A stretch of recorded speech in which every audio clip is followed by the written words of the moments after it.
di dekat Moksane Joyoboyo di sini itu tapanya di Bawean. Jadi Bawean ini pulau keramat sebenarnya, menghasilkan, makanya santetnya terkenal.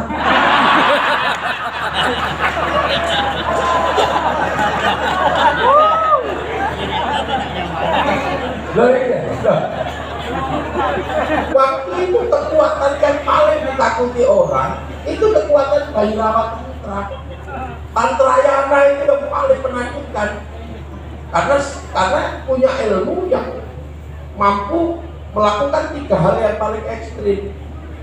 Jadi punya ilmu santet, punya ilmu pelet, ilmu ngepet. Itu benar-benar. Itu orang Bairawat Tantra. Itu kalau mau bunuh orang sukmanya aja yang pergi namanya santet. Kalau mau nyenengi perempuan sukmanya aja yang pergi namanya pelet. Kalau mau nyuri sukmanya aja yang pergi namanya ngepet. Nah itu untuk ngadepi orang-orang gitu. Itu yang pertama datang namanya Syekh Subakir, Sayyid Samsuddin Al-Bakir Al-Farsi. Itu makanya Syekh Subakir itu juga ada petilasannya di Bawean. Jadi jangan heran, ini pernah disinggahi oleh wali-wali aku. Karena termasuk pusat-pusat dunia lain itu di sini. Terakhir dikalahkan sama Sunan Bonang itu di daerah Paku Pamenang. Melalui kampung namanya Singgalanyan. Singgalanyan itu daerah Prambon Nganjuk. Tapi sebelum mengalahkan orang Bairawat, tirakannya di Bawean. Makanya ketika Sunan Bonang meninggal, di sini terjadi pakebluk. Orang Bawean pengen Sunan Bonang itu makamnya dikuburkan di Bawean, tapi oleh orang sana dikasih kafannya dan kafannya dikubur di Bawean. Makanya kalau sampai tak tunjukin pusat gaibnya, seneng ya. Nah itulah awal saya dulu ke sini naik kapal itu ke sini, makanya saya 2 kali ke sini. Yang pertama urusan itu. urusan. Gitu lah.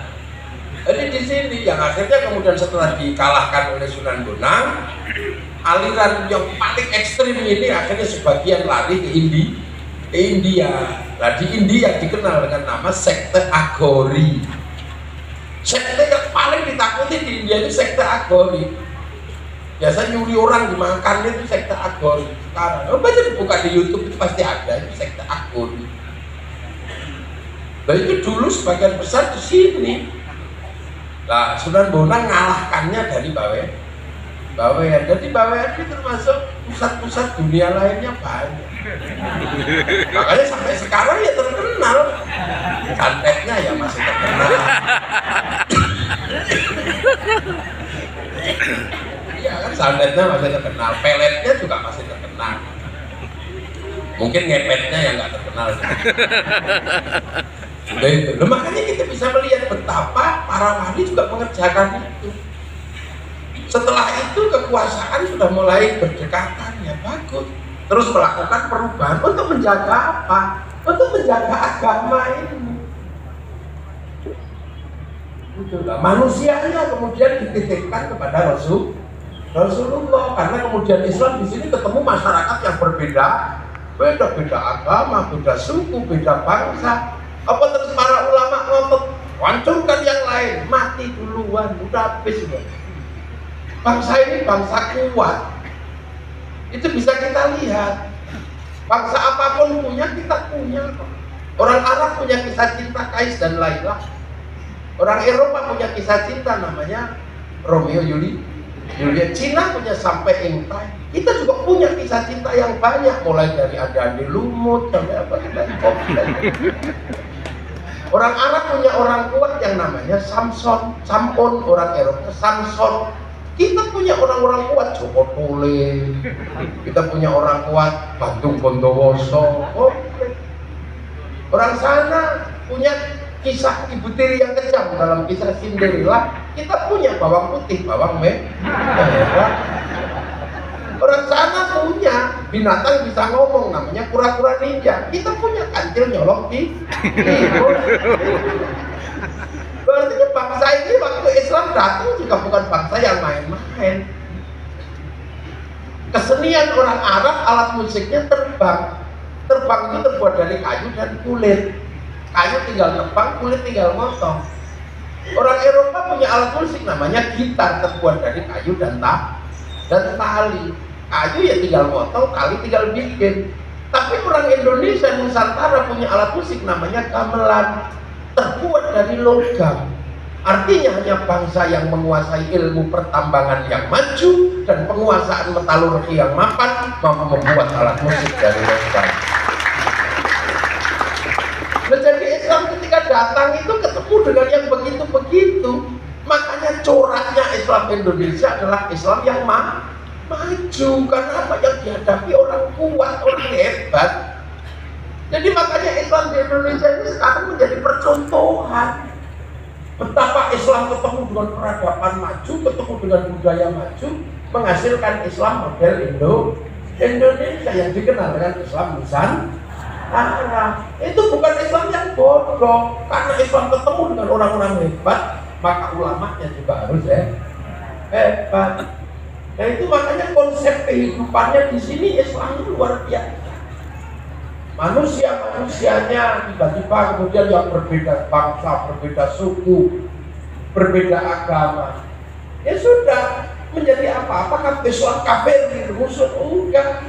Rasulullah punya konsep kullukum ra'in wa kullukum mas'ulun an ra'iyati. Kalian semua saling bertanggung jawab. Nah, agar semua yang berbeda-beda agama, berbeda suku, berbeda bangsa itu hidup bersama dan saling bertanggung jawab, maka kemudian masyarakat Nusantara dititipkan langsung ke Rasulullah dengan disebut apa? Disebut ra'iyah, yang diserap ke bahasa Indonesia menjadi rakyat. Jadi rakyat itu konsepnya Rasulullah, di mana manusia boleh berbeda-beda tapi hiduplah saling bertanggung jawab. Loh, makanya kiai-kiai nggak ada yang kufar kafir, ro'iyah kok dikafirkan. Jadi ro'iyah itu ya berbeda agama ya nggak apa-apa, tapi saling bertanggung jawab, hidup bersama, berbeda dan bertanggung jawab. Nah, orang kalau nggak paham ini emosi. Itu ro'iyah itu ya lakum dinukum waliyadin. Kalau berbeda suku, beda bangsa, ya waja'alnakum syu'uban wa qabaila lita'arafu, tapi tetap hidup bersama dalam situasi saling bertanggung jawab. Nah, kita ini ro'iyah diserap ke bahasa Indonesia menjadi rakyat, dan satu-satunya bangsa muslim dunia yang sanggup menerapkan konsep ro'iyah untuk menyebut warga bangsanya hanya muslim Indonesia. Allah Akbar. Ini loh, makanya kiai-kiai ini dari dulu kenapa toleran, kenapa jaga konsepnya Rasul tentang ro'iyah. Ro'iyah itu kalau kumpul namanya apa? Musyarakah, yang akhirnya dikenal dengan bahasa masyarakat. Nah, kalau masyarakat kumpul berbeda-beda, ya sudah musyawarahlah. Maka kalimatnya menggunakan basyawirhum fil amri, lahir konsep musyawarah. Akhirnya kemudian yang dikerjakan para wali untuk mengajari orang ibadah, orang beragama, akhirnya ro'iyah punya tempatnya, karena yang dulu bikin tempat atau teritorinya adalah para wali, maka kemudian teritorinya disebut wilayah, karena yang bikin itu para wali, maka daerahnya disebut wilayah. Al-wali punya wilayah, dan wilayah itulah yang akhirnya kemudian kita sepakati bersatu dalam negara kesatuan Republik Indonesia. Maka mendapat warisan Islam kita jaga sampai mati, NKRI harga mati. Maka Nahdlatul Ulama nggak pernah tidak terlibat dalam urusan NKRI. Karena apa? Ini tanggung jawab ro'iyah dan tanggung jawab wilayah. Makanya selain ngurusi agama, selain berbicara tentang mahwal iman, mahwal Islam, mahwal ihsan, konsep tentang penataan bagaimana orang bisa hidup, NU tidak pernah lari dari situ. Makanya Nahdlatul Ulama selalu berperan dalam situasi-situasi paling sulit. Ketika Nahdlatul Ulama sebagai sebuah organisasi dihadapkan pada pembentukan NKRI, apa? Nahdlatul Ulama ikut dan mempersiapkannya nggak main-main. Namun nggak pernah kebayang betapa Kiai Hasyim tiba-tiba menyiapkan dirinya di saat semua orang melawan Belanda, di saat semua orang melawan Jepang. Apa yang dilakukan Kiai Hasyim? Kiai Hasyim menerima menjadi ketua Sumubu. Apa Sumubu? Ketua Departemen Agamanya Jepang. Betapa Kiai Hasyim diolok-olok, ini Kiai nggak konsisten malah kerjasama dengan Jepang. Tapi Kiai Hasyim ini online dengan Lauhir Mahfuz. Setiap malam itu 2 rakaat. Rakaat pertama yang membaca surat At-Taubah 41 kali, rakaat kedua surat Kahfi 41 kali. Itu bahasa setiap malam. Kita ini apa? Dan bahasa itu apal kutub busit bahasa itu apal Sahih Bukhari, Sahih Muslim, Sunan Abu Dawud, Nasa'i, Tirmidzi, Ibnu Majah. Apal bahasa itu. Sakri jalur hadisnya. Makanya kita nggak usah takut ketika diolok-olok oleh orang yang punya apal hadis 3 itu. Setiap hari kullu bid'atin dolalah. Nggak apa-apa, nggak usah ragu dengan orang-orang kayak gitu. Itu kan hadis kayak kunci Inggris, satu kunci untuk buka segalanya. Hadis kayak teh botol sosro, apapun makanannya, minumannya teh botol sosro. Apapun persoalan itu kullu bid'atin dolalah. Mbah Hasyim coba tidak pernah kita kebayang tiba-tiba Mbah Hasyim menerima menjadi ketua Sumubu, ketua Departemen Agamanya Jepang, dan Bung Karno kemudian menjadi bagian dari Senen dan Kebo dan Danzo. Tapi orang nggak pernah kebayang bahwa ternyata Jepang itu cuma 3 tahun. Maka begitu Belanda sudah mulai dihajar sama segitu, Jepang mulai ini, akhirnya apa yang terjadi?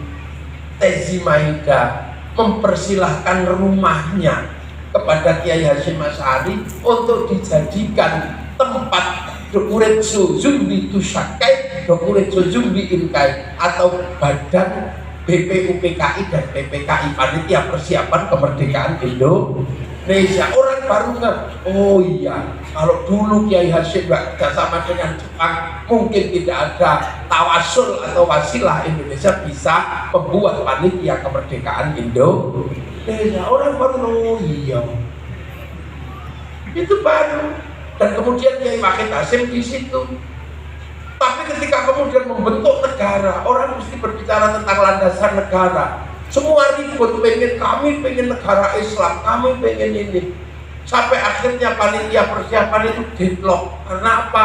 Ada yang ngotot bahwa ketuhanan yang Maha Esa dan kewajiban menjalankan syariat Islam bagi pemeluknya. Apa kemudian NU mundur dalam situasi? Tidak. NU mengambil sikap tegas, menerima Pancasila dan menghapus kewajiban menjalankan syariat Islam bagi pemeluknya. Cukup ketuhanan yang Maha Esa. Akhirnya apa? Bangsa ini berdiri tegak, punya Pancasila, penghargaan bahwa